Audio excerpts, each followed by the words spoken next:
আলহামদুলিল্লাহ, আজ আমি গরুর মাংস রান্না করব, আলু দিয়ে ঝোল রান্না করব। তো কিভাবে রান্না করি আপনারা দেখেন।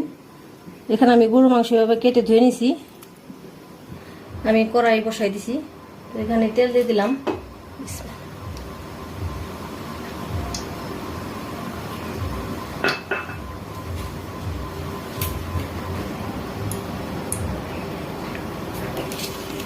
তেজপাতা দিয়ে দিলাম।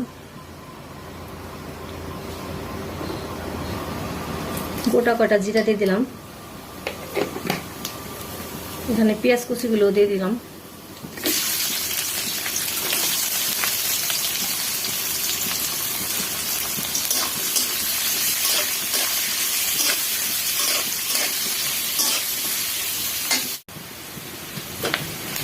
আলহামদুলিল্লাহ, আমার পেঁয়াজটা বাদামি কালার হয়ে গেছে। তো এখানে আমি গরুর মাংসগুলো দিয়ে দিই।